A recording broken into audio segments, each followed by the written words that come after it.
Hello and welcome. I'm Torres-Spelliscy, your professor, and this is the International Issues podcast series. Thanks for joining me. Our topic this week is China. There's been perhaps no more significant development in the geopolitics of the post-Cold War era than China's rise.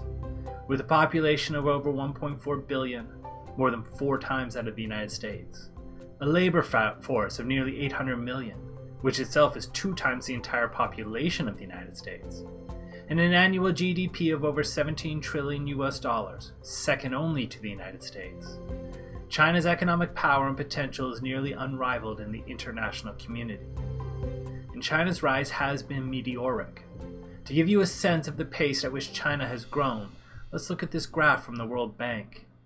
Here you can see its economic growth when China is finally admitted to the WTO, and when the US removes its provisional most favored nation status, changing it to a permanent status. That spurred international investment. In the year 2000, China's GDP was $1.2 trillion. Today, it's over 17 trillion. China also possesses a sophisticated military and has engaged in a modernization effort over the last 25 years, increasing its annual spending by almost 10% since 2005. Its standing army, the People's Liberation Army, has over 2 million active duty personnel. It has a nuclear arsenal of approximately 350 weapons, admittedly far inferior to the US stockpile of over 3,800, but still the stockpile is growing, and some estimate that China could have 1,000 nuclear warheads by the end of the decade. Indeed, as the Congressional Research Service concluded in 2016, quote, China is building a modern and regionally powerful military, with a limited but growing capability for conducting operations away from China's immediate periphery. It has engaged in a sustained and broad effort over more than 25 years to transform its military, the People's Liberation Army, from an infantry-heavy, low-technology military into a high-technology, networked force, with an increasing emphasis on joint operations and naval and air power. China has emphasized quality over quantity during this modernization, and China has been aggressive, particularly in the South China Sea, where they have ignored international court orders and engaged in an aggressive construction project building islands and reefs so that they can claim more territory in this vital trading region.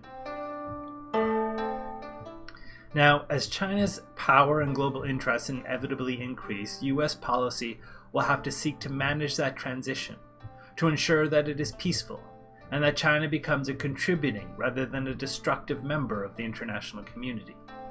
The question is, how do you do that?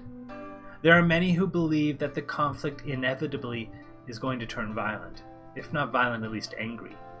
Professor John Eikenberry of Princeton, though, posits that there are actually 2 different possible resolutions. Just because China is growing, Eikenberry says, it doesn't mean they're necessarily a threat. As Eikenberry writes, quote, the US-Chinese power transition can be very different from those of the past, because China faces an international order that is fundamentally different from those that past rising states confronted. China does not just face the United States, it faces a Western system that is open, integrated, and rule-based, with a wide and deep political foundation, close quote. Now, what exactly is Eikenberry talking about? Well, in the aftermath of the Second World War, the United States and its allies began a process of remaking the international system, and this involved a lot of rethinking of how to order the system. And what was decided, what was designed, was a series of international institutions that would impose rules and order on the international system. Fellow delegates, the President of the United States of America.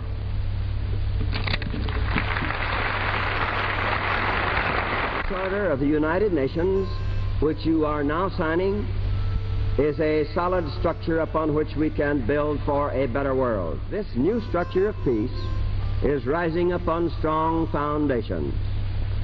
Let us not fail to grasp this supreme chance to establish a worldwide rule of reason, to create an enduring peace under the guidance of God.